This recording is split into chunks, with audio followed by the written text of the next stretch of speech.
बाढ़ की भी मैं बात करूं, 5,000 करोड़ रुपए आपने खर्च किया। आप बताइए तो सही, 5,000 करोड़ रुपए खर्च करके कौन सा 50 बीघा जमीन आपने बाढ़ से मुक्त किया? जब ये प्रश्न पूछा जाता है तब आपको बुरा लगता। एक तो मैं बात करना चाहूँगा, जनसंख्या नियंत्रण कानून जो है यह कभी भी बहुत सफल नहीं होगा और इसकी आवश्यकता भी हिंदुस्तान में बहुत ज़्यादा नहीं है। बांग्लादेशी भी घुस करके जनसंख्या का भाग बन जा रहे हैं, क्योंकि बिहार के मुकाबले भी इन दोनों जिलों के जो जनसंख्या बढ़ रही है वो बिल्कुल ही एबनॉर्मल है। माननीय नीतीश जी ने स्वयं कहा कि 12,000 करोड़ रुपए, यह विधानसभा में उनका स्टेटमेंट है, मेरा स्टेटमेंट नहीं है। नमस्कार, मैं श्रुति और आप देख रहे हैं बिहाइंड शॉट। नीतीश कुमार इस वक्त दिल्ली दौरे पे है, जिसको लेकर बीजेपी लगातार नीतीश कुमार पर हमलावर हो रही है। आपको बता दें कि संजय जायसवाल भी इसको लेकर नीतीश कुमार पर हमलावर हुए हैं और उनका कहना है कि नीतीश कुमार जो सारे विपक्षी दल को एकजुट करके खुद को प्रधानमंत्री पद के लिए उम्मीदवार बनना चाहते हैं, ये असफल रहेगा, क्योंकि हर एक पार्टी में कोई ना कोई खुद को वो पीएम पद के लिए देखता है। आप खुद सुनिए क्या कुछ कह रहे हैं संजय जायसवाल। मैंने बयान दिया था, अररिया और किशनगंज की जो आबादी है वह दुनिया में सबसे ज़्यादा तेज़ी से बढ़ने वाली आबादी है। एक पाकिस्तान का कबालियाई इलाका है और दूसरा इथोपिया का एक इलाका है जहाँ पे आबादी किशनगंज और अररिया से के बराबर है, वो भी ज़्यादा तेज़ी से नहीं बढ़ रही है। इसके दो कारण हैं, एक कहीं ना कहीं ज़्यादा जनसंख्या वृद्धि भी कारण है और बांग्लादेशी इन्फिल्ट्रेशन भी कारण हो सकता है, जो इतने आसानी से हमारे जनसंख्या में समाहित हो जा रहे हैं, जिससे बिहार के डेटा से भी अलग इनका डेटा दिखता है। अगर आप किशनगंज की बात करें, आज भी 4.2 पर रुका हुआ है।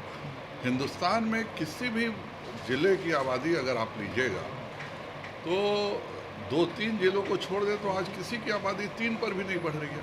तो अगर किशनगंज की आबादी 4.2 से बढ़ रही है, हिंदुस्तान में ऐसा तो नहीं है कि किसी एक खास इलाके में ही कुछ खास लोग रहते हैं और बाकी जगह नहीं रहते हैं।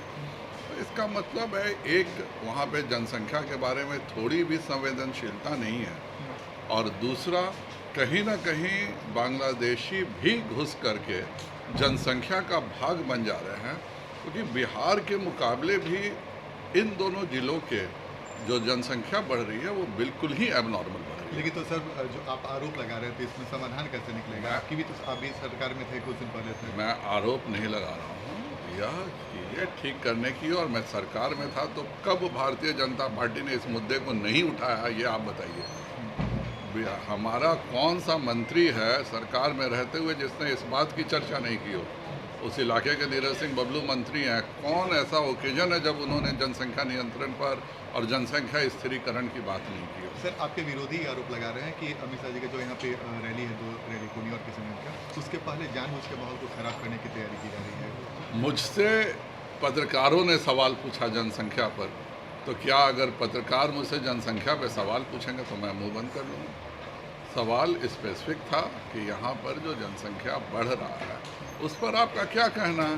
तो जाहिर बात है कि जब पत्रकार मुझसे जनसंख्या की स्थिति के बारे में पूछेंगे तो मैं उनका जवाब दूंगा। आप ही पूछ रहे हैं तो आपका मैं जवाब दे रहा हूँ। इसका अमित शाह जी से कोई लेना देना। सर, जनसंख्या नियंत्रण कानून की बात बार बार आप लोग करते हैं, तो क्या आप अपने मांग पे कायम है और कैसे, क्या आने वाले समय में दिखेगा क्या? एक तो मैं बात करना चाहूँगा, जनसंख्या नियंत्रण कानून जो है यह कभी भी बहुत सफल नहीं होगा और इसकी आवश्यकता भी हिंदुस्तान में बहुत ज़्यादा नहीं है, क्योंकि हिंदुस्तान में 4 राज्यों को छोड़ करके सभी राज्य जनसंख्या स्थिरीकरण प्राप्त कर चुके हैं। हमारे बगल में पश्चिम बंगाल है, पश्चिम बंगाल में जनसंख्या स्थिरीकरण हो चुका है। हम बात नहीं करना चाहते हैं जिन जिलों में आबादी बढ़ी हुई है उनके बारे में अलग से योजना नहीं चलाना चाहते हैं। हम चाहते हैं कि जो शराब पिए वो तो जेल चला जाए, उसके लिए कानून बनेगा, उसके लिए गांधीवादी तरीके से नहीं समझाया जाएगा। तो इस बात के लिए उनको पूछिए जो हर चीज़ का उपाय कानून मानते हैं। मेरा आज भी मानना है कि इसको प्रोत्साहित करने से, इसकी चर्चा करने से, इसके बारे में परिवारों को समझाने से, इसके बारे में आंगनबाड़ी को सेंसिटिव करने से और बिना किसी कारण के जो रेवड़ियाँ जो कही जाती हैं वह नहीं बांटने से यह चीज़ें कंट्रोल में आ सकती हैं। जनसंख्या वृद्धि अब पूरे भारत की समस्या नहीं रह गई है। आज हर कदम पर हमसे पूछा जाता है, दक्षिण के चारों राज्य जो हैं, कर्नाटक, तमिलनाडु, केरल, आंध्र प्रदेश, भाई हमने जनसंख्या स्थिरीकरण किया तो क्या हमारा यह गुनाह है? किस कारण से महाराष्ट्र को केवल केंद्रीय मदद 28% मिलती है और किस कारण से बिहार को 74% मिलती है? तो हम बिहार सबसे पिछड़ा राज्य है, इसलिए केंद्र सबसे ज़्यादा अगर मदद किसी को करता है, अगर प्रतिशत में देखें तो हिंदुस्तान में सबसे ज़्यादा किसी राज्य को केंद्र सरकार मदद कर रही है तो वह बिहार को कर रही है। और मैं खुला चैलेंज जदयू को करता हूं कि वो डाटा निकालें और बताएं कि बिहार इतना मदद किसी और प्रदेश को होता है कि नहीं होता है। सर, आप ललन सिंह जो जेडीयू के राष्ट्रीय अध्यक्ष, उन्होंने कहा कि अमित शाह जी जो रैली करने आ रहे हैं तो उन्हीं इलाकों में कर रहे हैं जहाँ पे माहौल खराब होने की आशंका है, जानबूझ के टारगेट किया गया उन्हीं इलाकों को। जगदीशपुर में कुंवर सिंह की जयंती में अमित शाह जी आए थे और पहला उनका कार्यक्रम वहाँ हुआ था, तो इसमें क्या माहौल खराब हुआ था?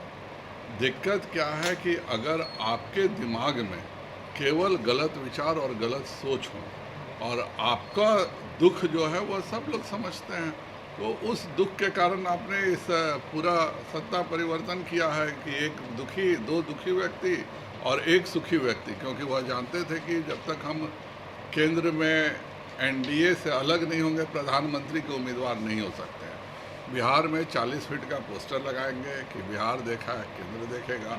दिल्ली जाते जाते, चूँकि वहाँ पे तो 1 दर्जन प्रधानमंत्री उम्मीदवार हैं, गलती से भी आप वहाँ पे एक छोटा सा पोस्टर लगा देंगे कि बिहार देखा तो केंद्र भी देखेगा, तो आप जिनसे आशीर्वाद लेके गए थे उनके कहने से भी कोई विरोधी दल का नेता नहीं मिलता उनके, इसलिए बेचारे बिहार में कुछ बोलते हैं, बिहार में बड़ा सा पोस्टर कुछ लगाते हैं, दिल्ली जाके वो भाषा वो बदलते हैं, हम नहीं बदलते। 25 तारीख को हरियाणा में रैली कर रहे हैं, तमाम लोगों के साथ जो मुलाकात कर रहे हैं, लगता है कुछ फायदा होगा विशेष? 25 तारीख को दीनदयाल जयंती है, इस उपलक्ष्य में हम सब गरीब कल्याण की योजनाएं चलाते हैं, तो ईश्वर सभी दलों को सद्बुद्धि दे कि जिस तरह से हमने गरीबों के कल्याण की योजनाएं चलाई हैं और जिस तरह से दीनदयाल जी ने अंत्योदय का सिद्धांत दिया था, उस उपलक्ष्य में रैली कर रहे हैं, तो विरोधी दलों के लिए भी गरीबी हटाना एक नारा नहीं बने, बल्कि नरेंद्र मोदी जी की तरह हर घर को राशन पहुंचाना, हर घर को गरीब को घर देना, हर गरीब को शौचालय देना, सब जगह अच्छे से 24 घंटे बिजली देना, ये जो दीनदयाल जी के सपनों को हम साकार कर रहे हैं, तो 25 को वो अगर रैली कर रहे हैं तो दीनदयाल जी के सपनों पर वह भी काम करेंगे, ऐसा मैं उम्मीद करता हूं। सर, बिहार सरकार के मंत्री आरोप लगा रहे हैं कि केंद्र सरकार उन्हें पर्याप्त मदद नहीं करी, जब से गठबंधन टूटा है तो केंद्र सरकार को जो मदद करनी चाहिए वो नहीं। माननीय नीतीश जी ने स्वयं कहा कि 12,000 करोड़ रुपए, यह विधानसभा में उनका स्टेटमेंट है, मेरा स्टेटमेंट नहीं है। जिस प्रदेश का कुल आमदनी 40,000 करोड़ रुपए हो, वह प्रदेश 12,000 करोड़ रुपए केवल इसलिए छोड़ता है क्योंकि वह केंद्र का योजना के कारण हर पानी टंकी और हर नल में सेंसर लगाना पड़ेगा।